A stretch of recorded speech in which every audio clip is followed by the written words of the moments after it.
Olá, meus caros, sejam todos muito bem-vindos a mais um conteúdo de energia solar da Intelbras. Eu me chamo Anelisa e hoje eu vou começar uma trilha com vocês, o caçador de erros, tá? Vou mostrar para vocês quais são os principais erros cometidos nas usinas de energia solar e como evitá-los. Então, vem comigo que você não pode perder essa. Bom, pessoal, esse primeiro erro que a gente está vendo aqui é a questão de instalação de módulos em locais de sombreamento. Exatamente. Nesse local aqui, por exemplo, esse cliente possui uma platibanda muito alta, o que significa que ao longo do período do dia, sim, podem haver sombreamentos, como vocês vão ver nessa imagem agora. Olha, parte do telhado está sombreado. Exatamente, ele vai ter uma perda gigante no sistema dele e se essa perda não for calculada, sim, vai afetar a eficiência da usina dele. Mas não temos problemas apenas com sombreamentos parciais, temos problemas mais críticos ainda com sombreamentos totais. Olha só essa imagem aqui. Essa usina foi colocada totalmente na sombra e não vai ter geração.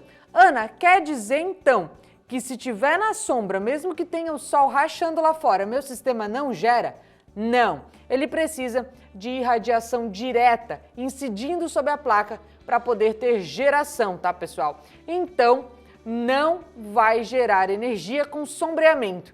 Mas, Ana, agora eu fiquei na dúvida, então quer dizer que dia nublado não gera? Gera, claro que gera. No dia nublado, a irradiação está difusa, ela não está sombreada. Vou te dar um exemplo. Se você está na sombra num dia de sol e se você vai a um parque aquático, todo mundo tem essa história, né? Se você vai a um parque aquático num dia nublado e não passa protetor, quando que você se queima mais? Na sombra num dia de sol ou no parque aquático sem passar o protetor no dia nublado? No dia nublado, né? Exatamente. A irradiação difusa, ela gera energia. A ausência da irradiação, não. Então, sombreamento, sim, é um problema crítico, seja ele parcial ou seja ele total. Vai evitar a geração da sua usina e a entrega de quilowatt-hora para o seu cliente. Então, se você vê o seu concorrente instalando 3, 4, 5, 10 módulos a mais que vão ser totalmente sombreados, você já pode aí argumentar com o seu cliente, olha,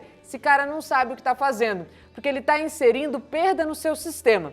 Inclusive, deixa eu contar uma coisa para vocês. Se você tiver duas fileiras em paralelo, conectadas no mesmo MPPT, uma no sol e uma na sombra, acabou sua geração, tá? Uma vai puxar a outra para baixo. Exatamente. Às vezes vale mais você não colocar o módulo do que você colocar ele na sombra e ele puxar os seus outros módulos para baixo.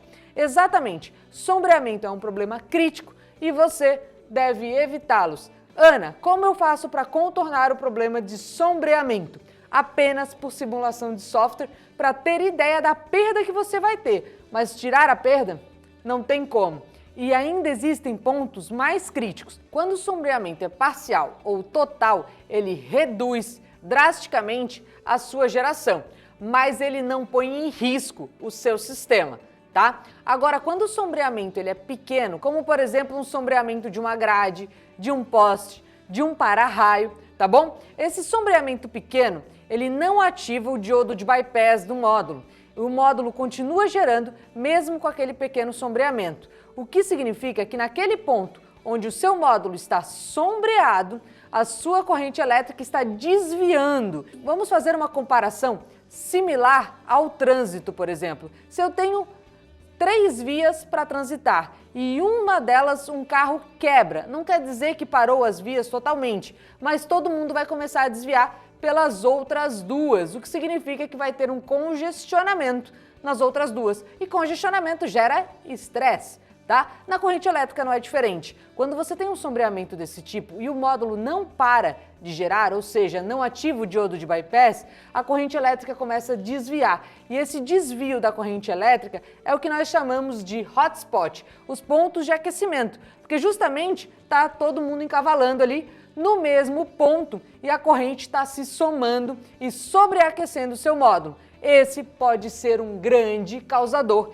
de incêndio em sistemas fotovoltaicos, pequenos sombreamentos. Então, hoje a gente lapidou totalmente esse erro. Sombreamento não pode, seja ele pequeno, médio ou grande, ele compromete o seu sistema. E o pequeno é ainda mais crítico que o grande, porque compromete a segurança do seu sistema. Você já sabia disso? Se não sabia, já deixa um curtir aqui, deixa nos comentários e diz: Ana, essa dica foi fantástica e eu aguardo o próximo Caçador de Erros. Até a próxima, pessoal!